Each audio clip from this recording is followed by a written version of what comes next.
అత్తయ్య,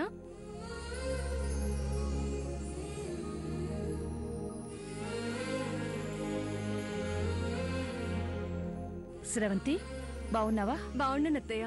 మీరెలా ఉన్నారు? బావున్నానమ్మా. రా, అలా కూర్చుంది గాని. కూర్చోమ్మా.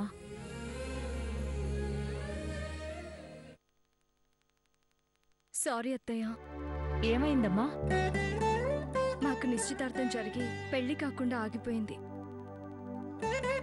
వేరే మగ పెళ్లి వాళ్ళైతే మా సంబంధం క్యాన్సిల్ చేసుకుని మరో పెళ్లి చేసుకునేవాళ్ళు.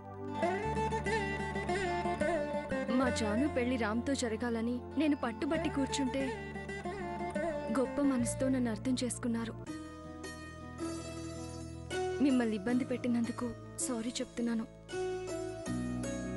నువ్వెప్పుడూ అలా అనుకోవద్దమ్మా. ఎందుకంటే ఏ రోజైతే నిన్ను నా కోడలిగా అనుకున్నానో, ఏ రోజైతే జాను పెళ్లి రాముతో జరగాలని కోరుకున్నానో, ఆ క్షణం నుంచే మీరిద్దరూ నా కూతుళ్ళనుకున్నాను. అప్పట్నుంచి ఇలా అప్పుడప్పుడు కాకుండా రోజూ మీ ఇద్దరితో అత్తయ్య అని పిలిపించుకోవాలని ఆశపడుతున్నాను.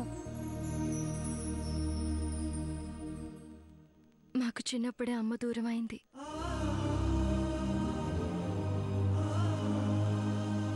ఏ ఆడపిల్లకైనా పెళ్ళైతే అత్తగారుంటారు,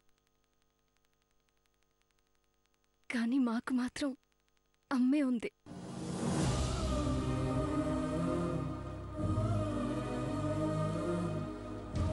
నేను కూడా మిమ్మల్ని అమ్మ లేని లోటు తీర్చే మా అమ్మ అనుకుంటున్నాను.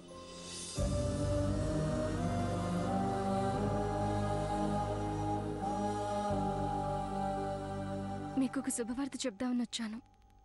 ఏంటి శ్రవంతి అది? కూర్చో కూర్చో. రామ్ని పెళ్లి చేసుకోవడానికి జాను ఒప్పుకుంది.